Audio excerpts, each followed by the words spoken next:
Hi, YouTube. Listen, quick question. For people who live in lateral cities, i.e., New York, I guess LA, well, not really LA because they're kind of like spread apart, but I guess places that are like considered more cosmopolitan and like highly concentrated, so buildings are the norm. How you all manage with noisy neighbors? Now, I don't know if it's a me thing, if it's a New York thing, or where I choose to move.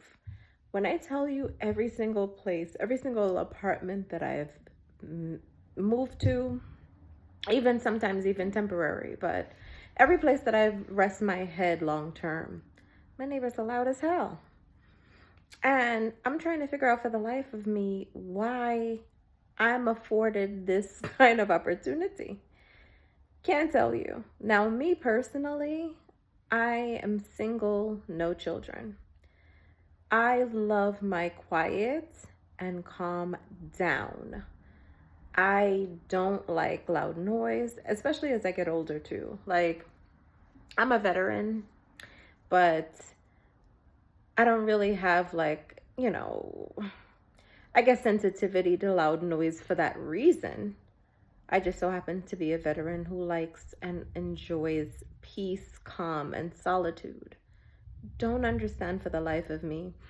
I never forget back in the day renting a place. This is when I'm born and raised Brooklyn. I had an apartment in Crown Heights, if you know, you know. And I remember every now and again hearing, neighbors. It wasn't like significant. So I figured, okay, the reason I actually moved out of Brooklyn, no shade to Brooklyn, love my Brooklyn. I'm a Brooklynite through and through. They got roaches. And I just, I couldn't do it anymore. I'm like, okay. And not to say like regular roaches, the large ones that are like, they call them, I guess, cockroaches. I don't know. They terrify me. I don't even want to mention it because I don't want problems here where I'm at. Okay? Please and thanks. My thing is, I moved to Westchester and I was like, okay, this should be fun. This should be a vibe. I'm thinking, okay, we're moving on up. We're getting somewhere in the world. Listen, my first place, I actually bought that place. I'm currently in another place that I own, but that was my first apartment that I bought. I was 24 years old. I was a baby. I was green and I knew nothing actually about Westchester. Ironically enough, I found that apartment through a realtor I found on Craigslist. Now, I guess I'm aging myself, but when I tell you that was a back in the day situation, never forgot. I found him on Craigslist. We wind up looking at a few places that day. And I'm trying to remember how many places he showed me. Possibly 3 or 4. Can't say 100% because it was a while. I think it was back in 2000 and it had to have been, was it 2007? I think I started the housing search process in 2007. At the time I was living in Crown Heights, and ironically enough, I was looking originally with like my ex. We were set to get married the whole bit. We were babies. Well, I mean, he's 10 years older than me. He wasn't as young, but we met in college the whole bit. He was a cop, and then my father was like, don't buy a place with someone you are unwed with. I said, oh, okay. So at the time I got my pre-approval, went through the process. Shortly after we started the process, we broke up. I ended that relationship because mentally I don't think I had the capacity for it. And it made sense at the time. Really sweet guy, the whole bit. It was just, I literally was too young. I was in my early 20s and just finished college, was in the process of going to grad school. I don't think mentally I had the wherewithal. So fast forward to finding the place, meeting with the realtor that I mentioned found on Craigslist of all places. That was a whole situation in and of itself, but I guess that's another story for another day. We looked at 4 different locations, 4 different listings that he had active, and my last showing for that evening wound up being the place that I put an offer in on. It was a foreclosure too. That was right before the bubble burst in '08. I think I bought the place, I closed, I want to say in August of that year. And then everything went belly up in the country. So, I got a good deal. I'm not going to lie. Like, I have no regrets in the sense that, at the time the area was kind of going through a weird transition.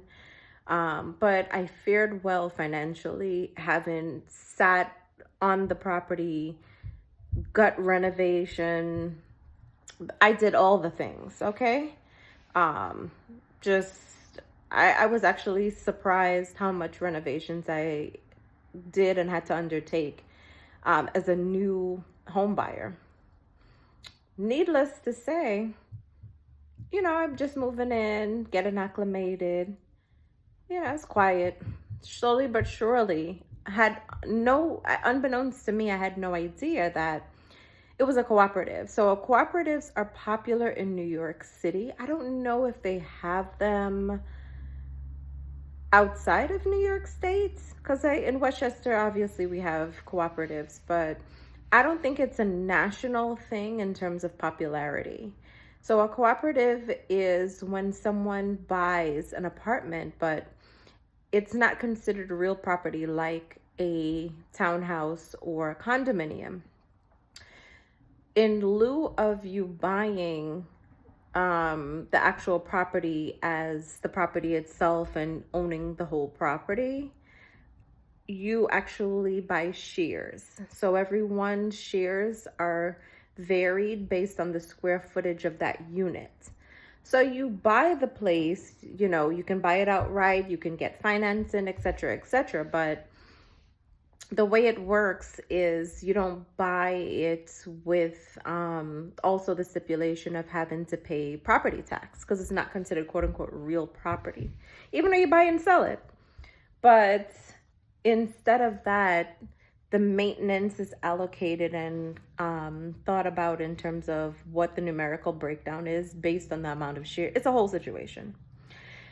Needless to say, I moved in, getting acclimated. I started doing little renovations here and there, getting accustomed, getting comfortable.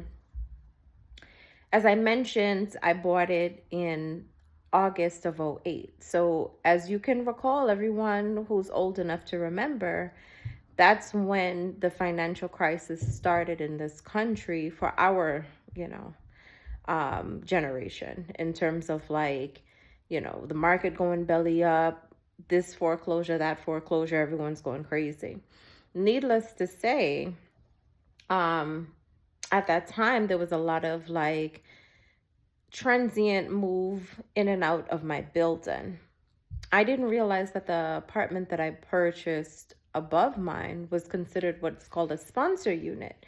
Now, a sponsor unit primarily means instead of you being a shareholder and you owning the property, there's a percentage of apartments that can be bought by the management company. It doesn't necessarily have to be your management company, but a shared management company of that building can own it and rent it out based on the tenant meet-in criteria and such, income guidelines, etc., of that building.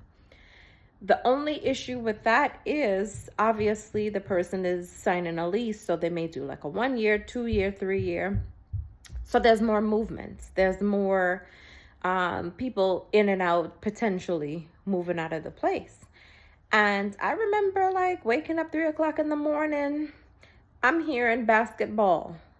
And I'm not talking about on the TV. I'm talking about someone literally playing basketball in the apartment. Thump, thump, thump, thump, thump with the basketball. I'm like, wait a second. One thing you need to know about me, and for all my people who actually know me personally, I tend to work a lot. And for that reason, I need my sleep. It's crazy for me to, or it's just like it's unfathomable for me to say at any point in time I should be awoken from my sleep. Not for an emergency, not from a phone call, not for anything reasonable, but for basketball playing. Absolutely not, sir. We're not doing that. So that was the first inclination that I was like, okay, we're going to have a problem. And it's kind of tricky in New York because it's like, when I tell you tenant laws are kind of, it can be a bit much. You have to go about things in a way that, is, I want to say, diplomatic, keep things for your record. What I had to do eventually was document day, time, what I was experiencing, what I was witnessing, what I was hearing. Needless to say, the family left, right? So I was like, okay, we're making some headway. Hopefully the next group of folks that come in. Granted, the way my building was set up, I had a huge 1-bedroom apartment. Like, thinking back, the facade and how the structure of the apartment was, it was almost like they cut my apartment and the adjoining apartment next door into 2 apartments because it was that big.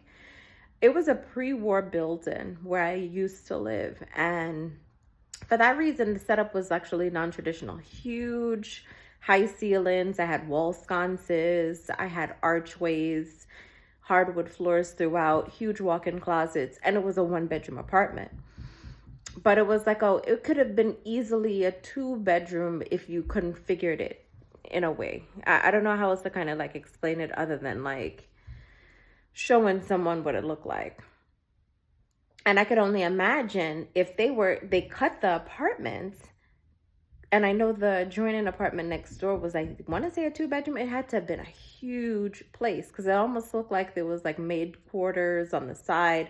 The way everything kind of like flowed, you could tell it was just like, it had to have been really grand back in the day. Like, very affluent in terms of like architecture and things of that sort, right? So I say that to say I was a bit perplexed because the apartment above mine was identical to my apartment. So say if like the first floor, is apartment 1A, and then 2A is the one on top, 3A, so on and so forth.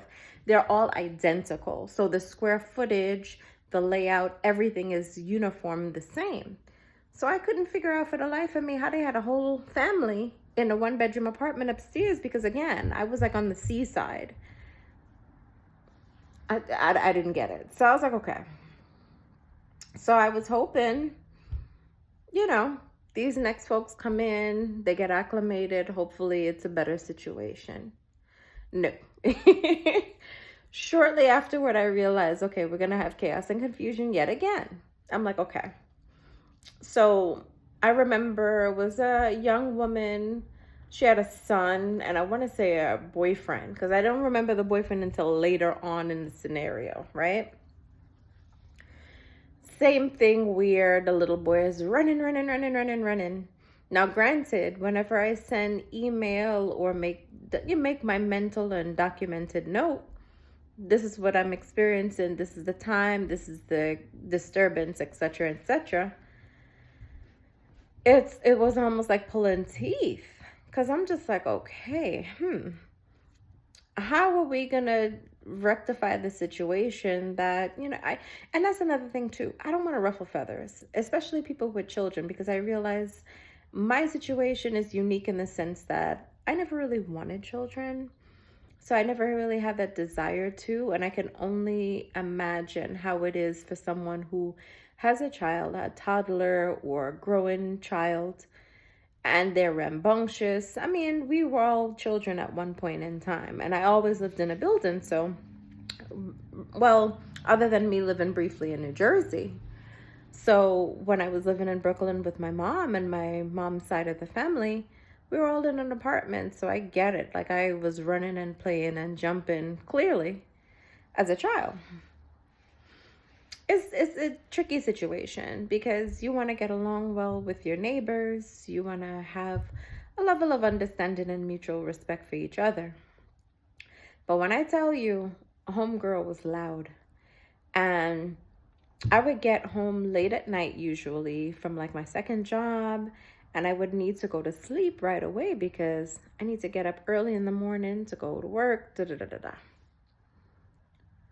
So after a while, I'm just like, I got tired of sending emails and calling and this and CCing that person. And like, it was a lot. And I think I reached out to her management company because, as I mentioned, for the shareholders, we had our own management company, but for sponsor units, there was a different management company that managed the units that they had or owned. So I was like, you know what? I already went on my side of the fence. I have to go on her side of the fence and say, hey, this is the situation. And I did that. And I think eventually they talked to her. They tried to address the situation, and I don't think she took too fondly to it. Granted, I don't know what else to do because I actually, before I started the process of going down this rabbit hole and sending emails, I actually went to her. I talked to her. I introduced myself. I met the baby. I said, listen, even if you need help covering the cost to like carpet the place or like I literally offered. And I thought we had a decent rapport, but then after a while, I'm just like, okay, we're back to square one. I don't know what else to do. So I remember walking out of the building one evening and I passed her, and then she was like, bitch. And I'm like, girl, what? So I walked up to her. I said, excuse me. I didn't understand why, why the animosity. My thing is, if you're the one that's loud, how you have all the audacity in the world to call me a name, but you don't want to address and deal with the situation at hand. Listen, 2026, I want to have all the audacity of these people. Anybody, okay? In 2026, I want to have the audacity of a middle-aged man with a receding hairline, a pot belly, and titties. Because when I tell you, I don't get people, I don't get them.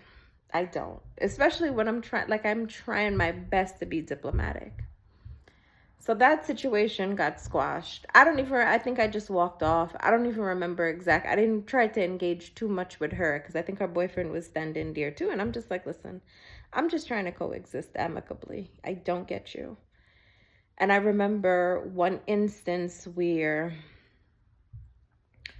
I'm sitting in my living room, I think, or in the kitchen. So from my old apartment, the kitchen had a window that actually had the fire escape.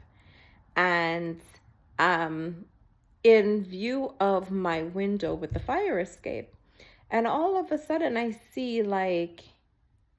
and granted, because that window had a fire escape, I didn't like to leave that window open for obvious reasons, because it could potentially be a safety situation because people call up the fire escape. You'd be surprised. In New York, that's what people do, okay? But I don't remember 100% if the window was closed or open at that time because I think it was like in the summertime. So, the weather was kind of warm. So, just to create ventilation throughout the apartment, I would just open all my windows, really, because all of them were screened in. And I remember seeing like some liquid coming down the window. And I'm thinking to myself, okay, it's not raining.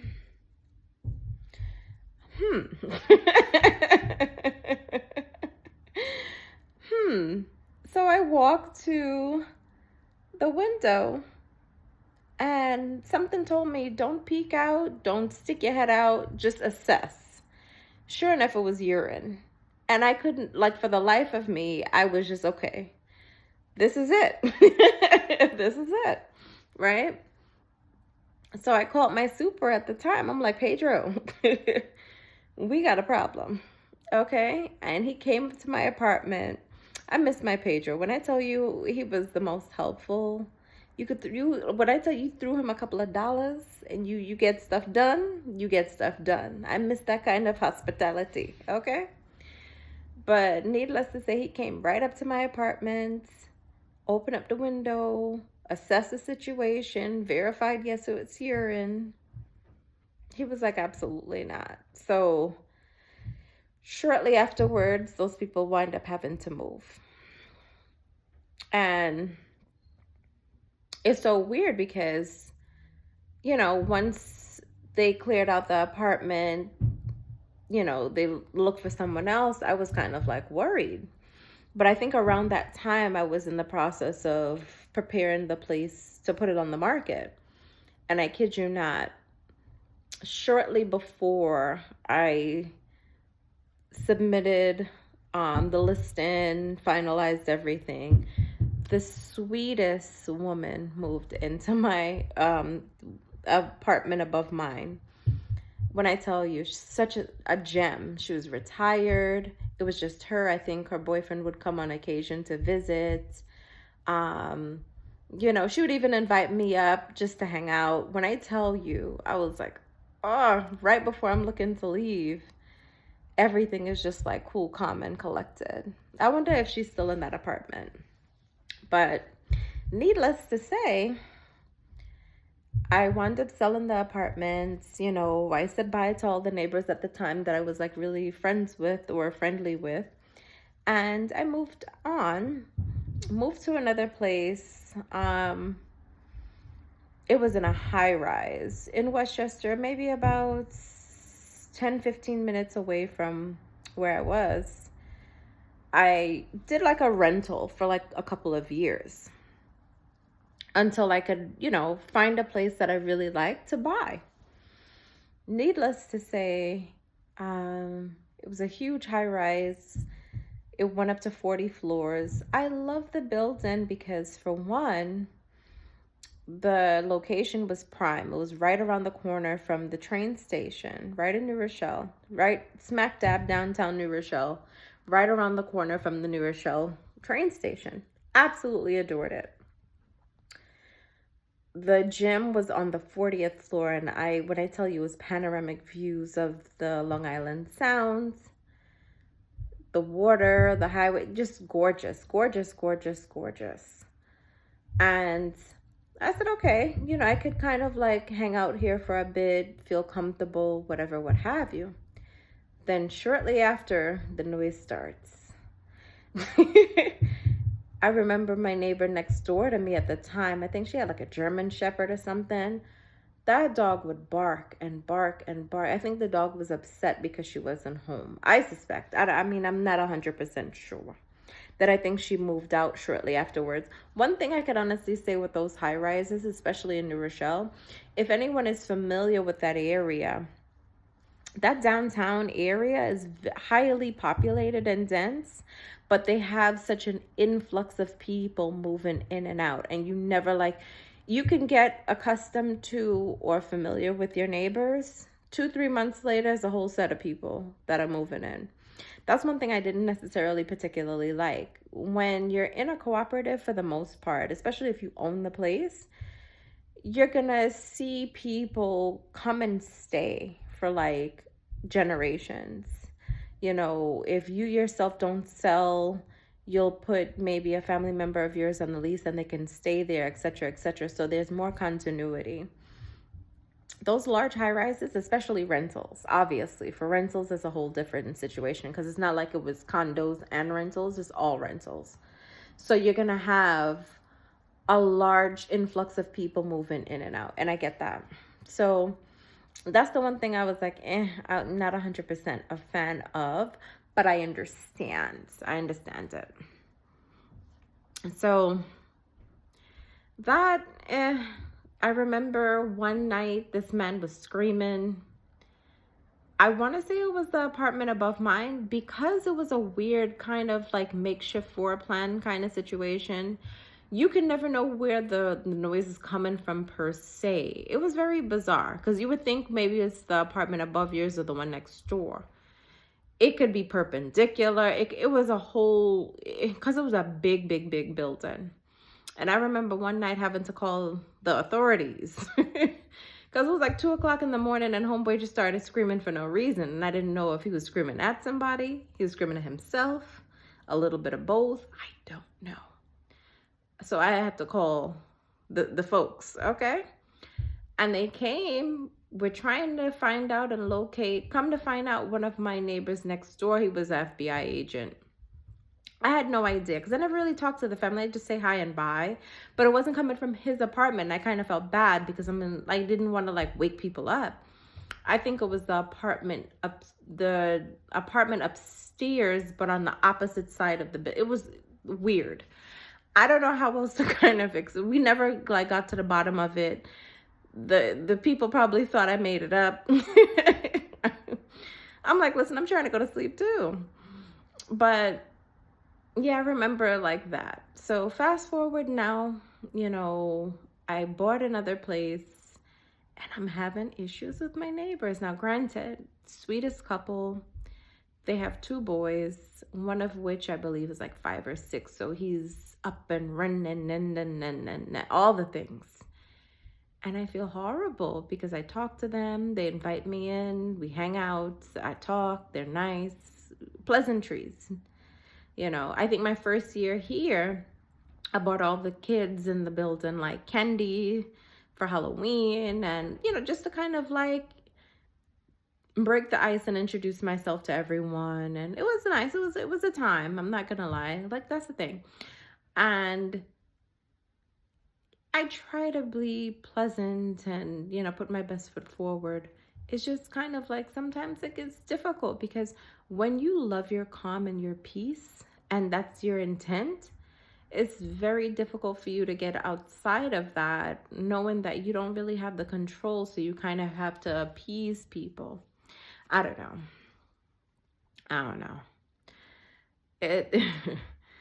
So I don't know if it's a New York thing, it's a me thing. It could be me. Maybe I attract folks or situations where it's like, okay, it's time to twerk. I'm just like, I don't get it. So that's just my rant on that. Noisy neighbors 2026. So again, I'm curious to know if other people have similar stories or situations. And until next time, bye.